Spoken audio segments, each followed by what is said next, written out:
రాజం సత్యనారాయణ గారు సభాధ్యక్షులు, వేదిక మీద ఉన్న కొత్వాల్ గారు, మైనారిటీ ఫైనాన్స్ కార్పొరేషన్ చైర్మన్ గారు, మాస్టర్ జీ గారు, చాలా తెలంగాణలో పెద్దలు, అంతటి అతిపెద్ద కళాకారులు, వారి తెలంగాణ నిర్మాణంలో, తెలంగాణలో ఒక ప్రజాస్వామిక ఉద్యమ నిర్మాణంలో వారి పాత్ర చాలా గొప్పది. వారికి, ఖలీల్ గారికి, మీ అందరికీ కూడా పేరు పేరున మొహర్రం పండుగ ఏడగొట్టింది అంటే తెలంగాణ వాళ్ళకి ఎవరికి కూడా అది కర్బలాలో అయిన యుద్ధం ఆ కథ అంతా తెలియదు. ఇది మా ఊరి పండుగనే అనుకుంటాం. ఎవరు కూడా దానిపైన ఇంకొక ఆలోచన ఎవరు కూడా చేయరు. త్యాగం ఎక్కడ ఎవరు చేసినా ఆ త్యాగాన్ని కీర్తించడం తెలంగాణకున్న గొప్ప లక్షణం. మనుషులు త్యాగం చేస్తే వాళ్ళని దేవుల్లాగానే చూస్తారు. చాలామంది కమ్యూనిస్ట్ పార్టీలో పనిచేసి ప్రజల కోసం త్యాగం చేసినటువంటి వాళ్ళను మీరు చూస్తే వాళ్ళ సమాధులను ఇప్పటికీ కూడా ఒక తీర్థయాత్ర జరిగినట్టే ఉంటాయి. అట్లా తెలంగాణలో త్యాగాన్ని గౌరవిస్తారు. అట్లాంటిదే పీరీల పండుగ. అందుకని తెలంగాణలో చాలా తొందరగా అది నిలిచిపోయింది. ఇక్కడ వేళ్ళు ఉనుకొని ఇక్కడ అది భాగమైపోయింది. ఇక్కడ దేశంలో భాగమైపోయింది. హుస్సేన్ ఎవరు అడిగితే మన వాళ్ళకి తెలుసో తెలియదు, నాకైతే ఇది అర్థం కాదు. కానీ ఒకటి మాత్రం వాస్తవం ఏంటంటే తన భూమి కోసం, ప్రజల కోసం త్యాగం చేసిండు. అది మన ప్రజలందరికీ కూడా తెలుసు. కాబట్టి ఇక్కడ అందరూ కూడా హుస్సేన్ కోసము అంతగా ఆ పీరీలు పట్టుకొని పాట పాడుకుంటా ఆలోచిస్తూ తిరుగుతూ ఉంటారు. చాలా కీలకం. ఇది కర్బలాలో జరిగిన ఒక యుద్ధం. అప్పుడు మహమ్మద్ ప్రవక్త మనవడు హుస్సేన్, ఆయన రాజ్యం తర్వాత నిరంకుశ పాలకుల చేతుల్లో పోతుంది. మహమ్మద్ ప్రవక్త స్థాపించిన ఒక రాజ్యం అంటే ఆయన ఒక గొప్ప నైతిక సామ్రాజ్యమే ఆయన. ఆ తర్వాత వచ్చిన నిరంకుశ పాలకులు మహమ్మద్ ప్రవక్త చెప్పిన సూత్రాలకు భిన్నంగా ప్రవర్తిస్తున్నారు. ఆ ప్రవర్తిస్తున్నప్పుడు ప్రజలు మహమ్మద్ ప్రవక్త మనవడు హుస్సేన్ వచ్చి కోరుతారు, నువ్వు వచ్చి మా కోసం కొట్లాడాలి. పెద్ద బలగమే లేదు ఆయన దగ్గర. అయినా కానీ ఒక దుర్మార్గ పాలనను ఎదిరించడానికి ధైర్యం చేసి పోవలసిందే అని నిర్ణయించుకుంటాడు.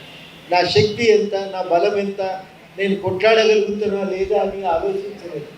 ఒక నైతికంగా అవసరమైనప్పుడు ప్రజల కోసం నిలబడవలసిందే అని తన ప్రాణాల గురించి ఆలోచించకుండా తెగింపుతో ఆ రోజు కర్బలాలో యుద్ధానికి దిగుతాడు.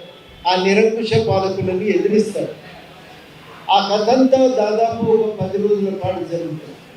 ఆ జరిగినటువంటి యుద్ధం మహాభారత యుద్ధం జరిగింది. అది 14 రోజులు ఏమో జరుగుతుంది. ఇది ఒక 10 రోజుల యుద్ధం.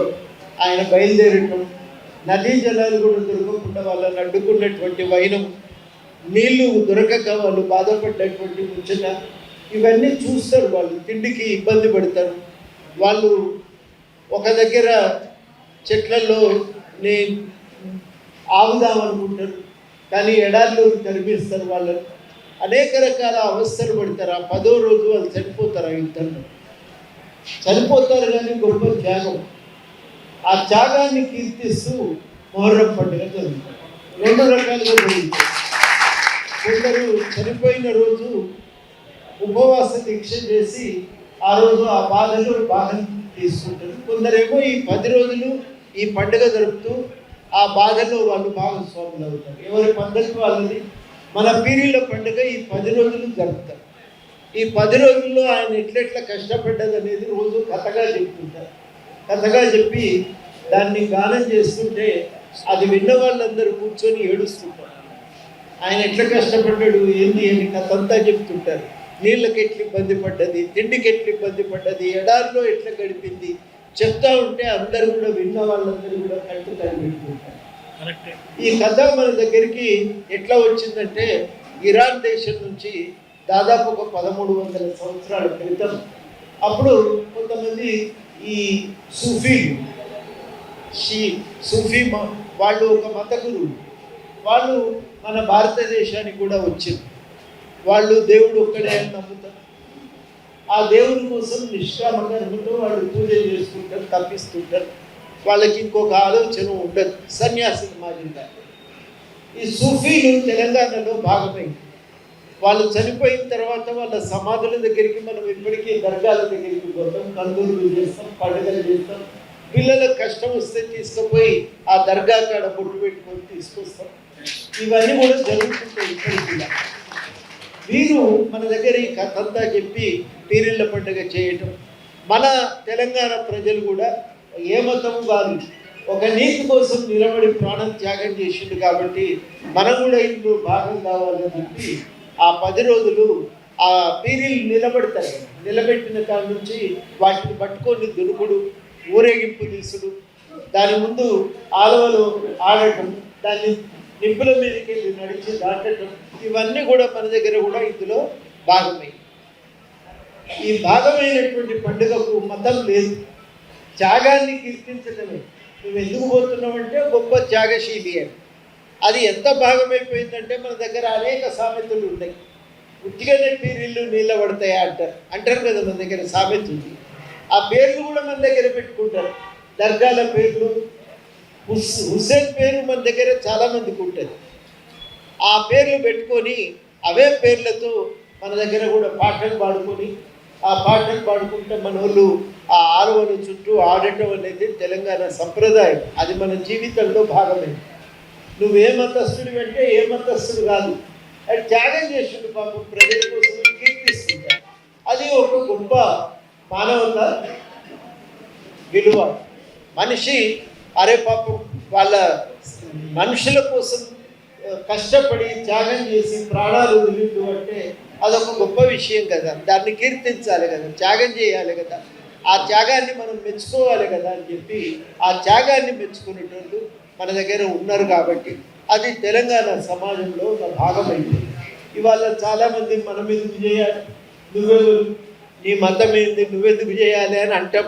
కానీ మానవత్వం ఉన్న వాళ్ళు ఎవరైనా చేసుకోవచ్చు. దాంట్లో ఏమున్నది, దాంట్లో ఒక ప్రజల కోసం ప్రాణాలు త్యాగం చేసినాడు, అరే గొప్ప మనిషి త్యాగం చేసిండు, నిలబడ్డాడు నలుగురి కోసము అని అనుకుంటాం కదా. ఆ రకంగా ఆ త్యాగాన్ని గుర్తించడం మతం కాదక్కర్లేదు, మానవత్వం ఉంటే సరిపోతుంది.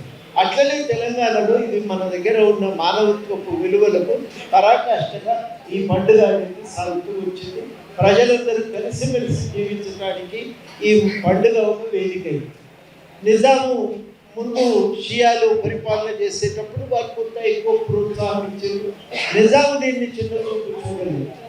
తన తల్లి కూడా ఈ నమ్మకాలు ఉండే కాబట్టి ఆయన ఏం చేసిందంటే, మొదటి నిజాం ఆయన ఈ పండుగ జరుపుకోవటానికి చాలా చోట్ల పీరిళ్ళ చావిళ్ళు, అవి అశుభానాలు అంటారు కదా, పీరిళ్ళు నిలబెట్టుకోవటానికి మసీదులు, ఇక్కడ వాళ్ళ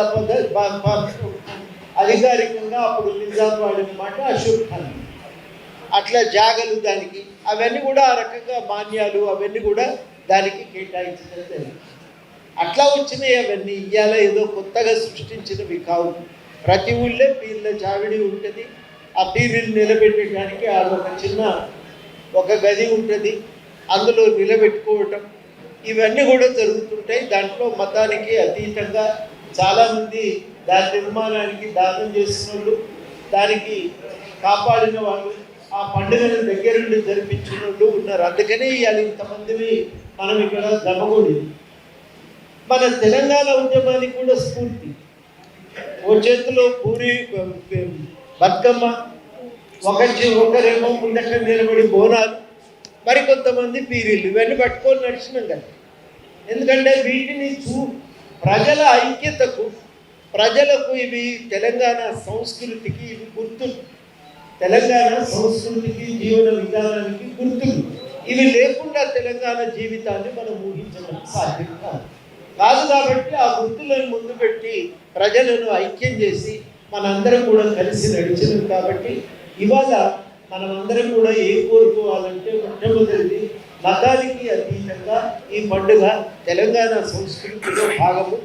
మన తెలంగాణలో బలంగా ఉన్న మానవత్వానికి ఇది ప్రతీక, గుర్తు ఇది. కాబట్టి ఈ పండుగ మనం జరుపుకోవాలి. ఇదివరకు ఎట్లా జరుపుకున్నామో ఇప్పుడు కూడా అట్లనే జరుపుకోవాలి. నా మతం వేరు నీ మతం వేరు అని దూరం జరగవలసిన అవసరమే లేదు. మంచితనాన్ని గుర్తించడానికి మనకి అలసలేదు. కాబట్టి మన అందరం కూడా ఈ పండుగ మునుపటి వల్లనే జరుపుకోవాలనేది మన అందరిది ఇవాళ మొదటి పట్టుదలగా ఉండాలి, మొదటి ఆలోచనగా ఉండాలి. గవర్నమెంట్ని ఏమడుగుతామనేది తర్వాత ఉంటుంది. మొట్టమొదట మనం జరుపుకోవాలి. ఇదివరకు ఎట్లా జరుపుకున్నామో ఇప్పుడు కూడా అట్లనే జరుపుకోవాలి. రెండవది ఏంటంటే గవర్నమెంట్ కూడా దీనికి అధికారికంగా గుర్తించి సహాయం చేయాలి. మొహర్రం పండుగ గుర్తింపు ఉంది కదా, సెలవే కదా. కాబట్టి గుర్తింపు ఉన్నది, లేకుండే పోలేదు. ఏ గుర్తింపు మనం అడిగేదంటే ఈ పండుగ జరుపుకోవడానికి గుర్తింపు సహాయం కావాలని మనం అడుగుతున్నాం. మొహర్రం సెలవు ఉంది, అది అట్లే ఉంటుంది. పండుగ జరుపుకోవడానికి కూడా ప్రభుత్వం వైపు నుంచి కొంత ప్రోత్సాహం సహాయం అందిస్తే ఏమవుతుందంటే అందరూ కూడా ఎవరికి వాళ్ళు ముందుకుంటూ ఉత్సాహంగా పండుగ జరుపుకుంటారు. ఈ గవర్నమెంట్ రాకపోతే దసరా పండుగ జరగలేదా, బతుకమ్మ కాలేదా, అయినాయి కదా, వెనకటి నుంచి జరుగుతూనే ఉన్నాయి. కాకపోతే గవర్నమెంట్ కొంత సహాయం చేస్తే ఏమవుతుంది, సౌకర్యాలు కొన్ని కల్పించగలిగితే పండుగ ఇంకా కొంత ఆనందంగా ఉత్సాహంగా చేసుకుంటారు. అటువంటి ఒక గుర్తింపు కావాలి. పీరీళ్ళ చావెలు కానీ లేకపోతే పీరీళ్ళకు సంబంధించిన మాన్యాలు ఉంటే వాటికి కానీ రక్షణ కల్పించాలి. వాటి ఆలన పాలన చూసేటువంటి పెద్ద మనుషులకు కొంత సహాయం అందించాలి. ఇవి మనం గవర్నమెంట్ నుంచి కోరుదాం, కోరి వీటిని సాధించుకోవడానికి ప్రయత్నం చేద్దాం. అన్నింటికీ కూడా ముఖ్యమంత్రి దాకా పోనక్కర్లేదు. ఇది సాంస్కృతిక వ్యవహారాలు చూసే మంత్రి వేరే ఉన్నాడు, ఆయన దగ్గరికి వెళ్ళి మనం మాట్లాడచ్చు. మున్సిపల్ గారికి అయితే బాగా పరిచయమే కాబట్టి ఇద్దరు కూడా వెళ్ళి అందరూ కూడా వెళ్ళి మనం ఆ మాటకు వస్తే ఆ మంత్రి గారికి కలిసి ఒక మాట చెప్తే కాదని అన్నాడు ఆయన కూడా. ఎందుకంటే ఆయన కూడా ఈ పీరిళ్ళ పండుగ శ్రీహరి జిల్లా, కానీ సాంస్కృతిక కల్చరల్ డిఫరెన్స్ లేదు. అది మనం చూసి మాట్లాడి దీనికోసం తప్పకుండా నేను అడిగిన విధంగా సహాయం చేద్దాం. ఒకటే ముఖ్యం, మనకు కావాల్సింది ఏంటంటే పండుగ మనం ఎవరెవరు ఏమేమి ప్రచారాలు చేసినా పండుగ మాత్రం అందరికి కూడి జరుపుకోవడం ఇదివరకు ఎట్లా చేసినామో ఇప్పుడు అట్లా చేసుకోవాలి. ఈ మాట నేనే అంటలేను, ఇక్కడ మనకంటే పెద్ద అనేక మంచి చెడులు చూసి ఈ సమాజము ఒక మంచి ప్రజాస్వామ్య సమాజంగా ఎదగాలని కోరుకునేటువంటి మన మాస్టర్జీ గారు కూడా ఈ మాట చెప్తున్నారు. అందరం కలిసి జరుపుకుందామనేటువంటి మాట మన పెద్దలు ఓబేదుల్లా కుటుంబాల గారు చెప్తున్నారు. ఈ మాట మన అందరం కలిసి ఈ పండుగ జరుపుకుందాం. ఇవి అన్నిటికంటే మించి మన కాచం సత్యనారాయణ గారు కూడా ఈ మాట అంటున్నారు. అందరం కలిసి చేసుకుందాం. ఎందుకు వెనకటి నుంచి వచ్చిన పండుగ ఇవ్వాలి, మనం వదులుకోవాల్సిన అవసరం. మనం వేరే పండుగ చేసుకునే పని అయితే బతుకమ్మ ఆడదాం, బోనాలు చేసుకుందాం, అదేవిధంగా పీరీలు కూడా చేసుకుందాం. అది నేను మీ అందరికీ కూడా నేను చెప్పాలనుకుంటున్నాను. మన సంస్కృతి మనం వదులుకోమని అవసరం లేదు, కానీ పీరీళ్ళ పండుగ కూడా మన జీవన విధానంలో ఒక భాగం, మన జీవితంలో ఒక భాగం.